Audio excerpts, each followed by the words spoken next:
Un peu, c'est ça. Président, vous savez que vous pouvez compter sur moi. Bien, moi je veux dire tout d'abord que nous avons un objectif commun. C'est assurément de maintenir la capacité d'action du département et les services publics de proximité. Ça, je crois que nous pouvons assurément le partager dans un temps où, oui, la réorganisation ou la redistribution des cartes entre collectivités, en effet, peut nous faire craindre pour l'action future du département.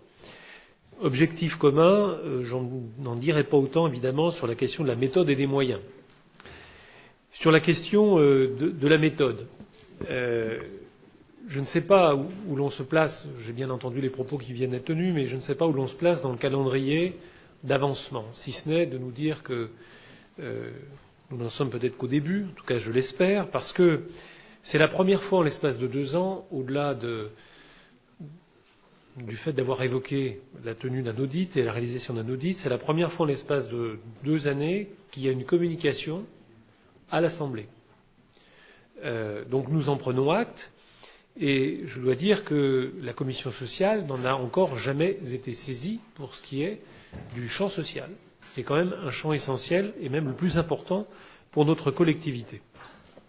Sur la question des moyens qui vont être mis en œuvre. Alors, il y a beaucoup de thématiques, je voudrais en balayer quelques-unes. Sur la question culturelle et la lecture publique, l'on nous dit qu'il y a un plan qui va être établi en 2017. Cela fait partie, en effet, du rapport qui nous est soumis. L'on nous dit que les communes, les intercommunalités vont être sollicitées. Alors, j'ai envie de dire, quel calendrier? Où ai-je mal lu? Quels intervenants, quels interlocuteurs sur ce champ-là? Autre volet de la politique culturelle dont on parle beaucoup aujourd'hui, c'est le schéma départemental de développement des enseignements artistiques. L'on nous dit qu'il y aura concertation durant le premier semestre 2017. Nous y sommes, nous sommes déjà au mois de février, avec les établissements, les collectivités. Selon quel calendrier? Et les interlocuteurs sont-ils déjà définis? Ça fait partie des questions, puisqu'il y a, si on prend la question de l'enseignement artistique, musical, il y a en effet des écoles de musique qui sont publiques, il en est d'autres qui sont d'ordre privé, mais qui ont un large soutien public et des territoires. Donc là encore, est-ce que les collectivités élues sont sollicitées? La question des musées, sur laquelle on a voulu nous rassurer ce matin, on nous dit qu'il y aura une nouvelle feuille de route en 2017. Alors là encore, c'est une belle ambition qui est affichée, mais rien de plus en termes de précision. Donc c'est aussi un peu court. Il y a ce que l'on nous dit, ce que l'on écrit, et il y a ce que l'on ne nous dit pas. Sur la question routière, des agences routières. Alors, évidemment, vous l'avez dit, il y a un contexte qui est anxiogène. Cela va sans dire, parce que beaucoup d'agents vont être impactés par la redéfinition des missions, et je crois qu'un bon indicateur serait quand même d'évaluer le nombre d'agents qui demain seront amenés à évoluer d'une agence à une autre. Vous avez parlé d'expertise, je crois qu'elle est en cours, de la même manière qu'il n'y a pas eu de fiches de poste précisément qui ont été établies. Et pour autant, la bourse au poste a été ouverte le 3 février dernier. Elle couvre jusqu'au 10 février. Nous sommes aujourd'hui le 6. Donc c'est dire qu'indépendamment de l'expertise qui est conduite, qui aurait dû être conduite en amont, indépendamment de ces fiches de poste qui auraient sans doute aidé les agents à se positionner, la bourse au poste est ouverte. Il y a donc une question de timing qui se pose. Et puis l'idée de la spécialisation des métiers, là aussi, interroge quant à la diversité qui peut exister aujourd'hui. Sur le champ social, alors là, c'est vrai que c'est un champ important, mais le rapport qui nous est soumis n'évoque, en tout cas, ne couvre que 2 pages pour le champ social. C'est tout de même très court par rapport à une compétence majeure. L'on nous dit qu'il y aura des points de proximité, des lieux de proximité préservés. Alors, nous verrons, mais en tout cas, je veux rappeler, vous le savez, qu'il y a des publics empêchés, des publics fragilisés, que la question de la mobilité est tout à fait essentielle. Moi, j'ai plaidé pour ma part, lorsque nous avions à traiter de ce sujet, de la localisation possible d'un point d'accueil solidarité, j'ai plaidé, contrairement à d'autres élus, que ce soit en milieu urbain. En tout cas, un lieu où l'urbanité soit présente. Et non pas un lieu peut-être plus central, mais au milieu de nulle part, si j'ose dire. C'est-à-dire sans moyen de déplacement et sans proximité d'habitat, et en particulier de logement social. Alors, moi, je veux redire sur ce champ social de quelle manière, ou plutôt les raisons pour lesquelles nous en sommes là. Certes, la nécessité de faire évoluer l'organisation, mais le gel continu des postes immanquablement, la hausse démographique qui fait que, j'avais pris l'exemple de Montluel, une ville telle que Montluel naît dans ce département sort de terre tous les ans. Il y a donc immanquablement davantage de sollicitations et qui plus est, oui, dans un temps où la démographie évolue de manière conséquente, et puis dans un département, je le disais ce matin, où il y a un taux d'administration extrêmement faible, un des plus faibles de France. Il y a eu aussi les prélèvements qui ont été opérés au profit de la brigade antifraude.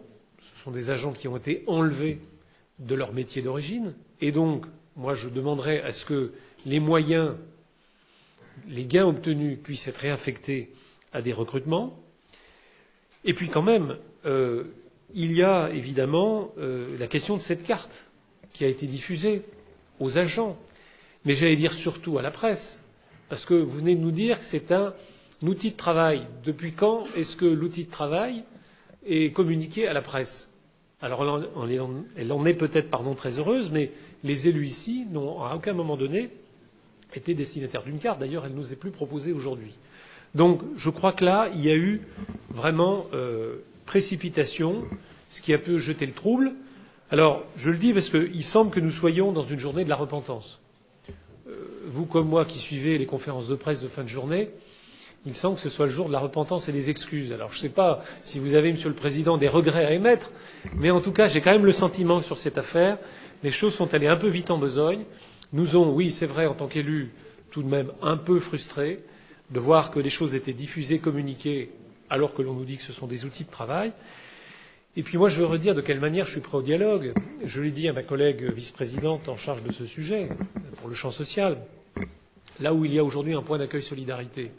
Depuis près de 2 ans, j'explique qu'il y avait eu des engagements d'une précédente majorité. Bon, vous n'en êtes pas tenus, vous n'êtes pas tenus de les suivre, mais je dis de quelle manière est-ce que depuis 2 ans, nous sommes prêts à dialoguer sur la localisation d'un point de proximité. J'ai cru comprendre au travers de cette carte, mais dois-je m'y référer? Je ne sais plus, je ne sais pas. De passe, il n'y aurait plus, mais de permanence, assurément. Alors, en tout cas, quoi qu'il en soit, il faudra que nous sachions à un moment donné quel est le cahier des charges, puisque vous avez dit que vous vouliez mutualiser avec les intercommunalités, avec les maisons de services au public en particulier. Donc nous y sommes prêts, puisque nous avons ouvert une MSAP début janvier, mais encore faut-il savoir quel est le timing de la concertation et à quel niveau les élus locaux seront associés. Je l'ai évoqué ce matin, sans pour autant dire que les élus doivent l'être constamment sur tous les sujets, mais voilà bien un sujet sur lequel, assurément, nous devons l'être. Donc, de repentance et de regret, je ne sais pas si vous en formulerez, Monsieur le Président, mais en tout cas, je veux dire, je me permets de dire, osez la concertation, n'ayez pas peur, parce que nous y sommes prêts. Merci, Monsieur Greffet. La repentance, c'est pas le reniement, Monsieur Greffet, vous l'avez noté comme moi. D'abord, j'ai cru à un moment donné que vous étiez obnubilé par la culture en votre début d'intervention. J'ai cru que vous vouliez prendre la place de Guillaume Lacroix comme adjoint de la culture à la mairie de Bourg-en-Bresse. Nous engageons une réforme qui sera opérationnelle très rapidement parce qu'elle ne ferme aucun centre routier, aucune agence routière. Contrairement à ce que j'ai entendu. Alors, je ne vais pas paraphraser mon directeur général des services, mais il a raison quand on dit parfois que quand notre message est travesti, que malheureusement ici, je ne savais pas que RMC avait des ondes aussi importantes, radio moquette couloir, et que la vérité aujourd'hui, c'est qu'à cause de ça, on est obligé à chaque fois de corriger des contre-vérités. C'est quoi les contre-vérités? C'est ce que parfois certains aussi ont colporté, y compris jusqu'à nos agents. Quand on dit on va privatiser les routes, on spécialise par pôle de compétences privatiser. C'est faux, c'est l'exact contraire. Quand on nous dit on va fermer des passes, on va fermer des MDS, c'est faux, il y a 65 points de contact avec le public. Ce que l'on va faire, c'est qu'on va repenser la carte sociale pour faire en sorte que la permanence que vous connaissez aujourd'hui, qui est une permanence proximité, eh bien, soit demain envisager différemment, bien entendu. C'est de faire ce que fait la Poste, tout simplement, Monsieur Greffet. Et qu'est-ce que fait la Poste aujourd'hui? Eh bien, je vous l'ai dit ce matin, c'est que avant, il y avait 2/3 des bureaux de poste qui étaient des bureaux physiques, tout seuls. Aujourd'hui, ils sont 2/3 en partenariat. Eh bien, on va faire la même chose. Au lieu d'avoir des pôles d'accueil solidarité tout seuls, physiquement, en location ou en propriété, eh bien, on va les partager avec des maisons de service public, avec des mairies et autres, pour faire en sorte d'abord de garantir la sécurité à nos agents, je pense que ça c'est un objectif qu'on peut partager, pour garantir aussi les plages d'ouverture qui sont importantes bien entendu, et pour faire en sorte qu'on réponde à ces besoins sociaux de proximité. Donc là encore, il s'agit de corriger en permanence des contre-vérités qui créent effectivement un climat anxiogène.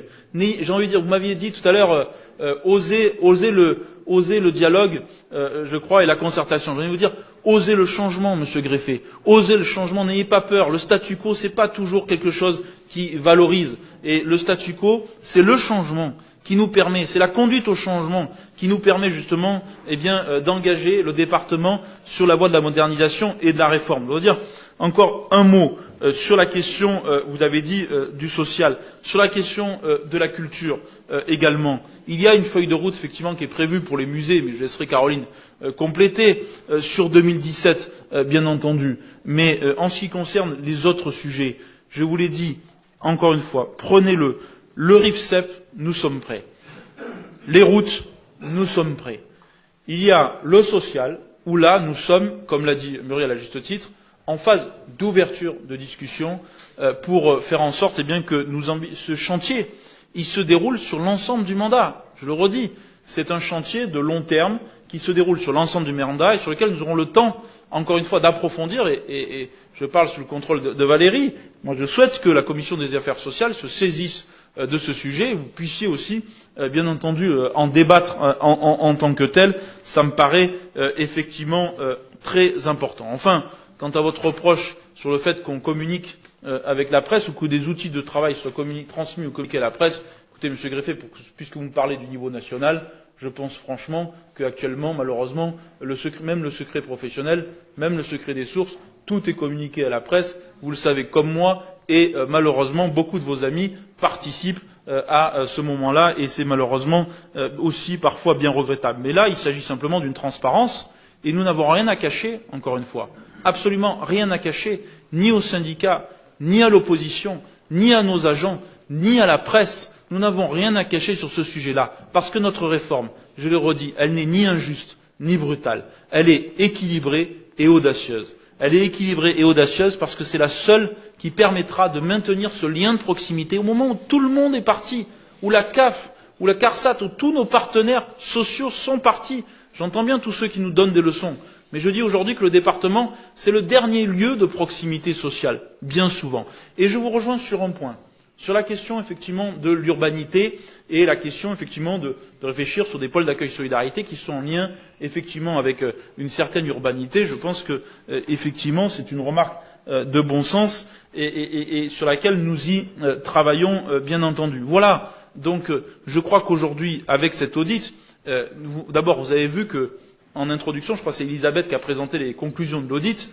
Si nous avions suivi les conclusions à la lettre, comme vous nous le demandiez ce matin, vous auriez vu le désastre que nous aurions pu produire. Je crois qu'aujourd'hui, nous avons quelque chose d'équilibré sur le RIFSEP, sur les routes, sur le social, qui est encore en discussion, bien entendu, qui est un dossier ouvert à part entière, et sur le reste, notamment les organismes extérieurs relatifs au logement ou ceux encore relatifs à la culture, et nous continuerons bien sûr dans ce sens-là à avancer.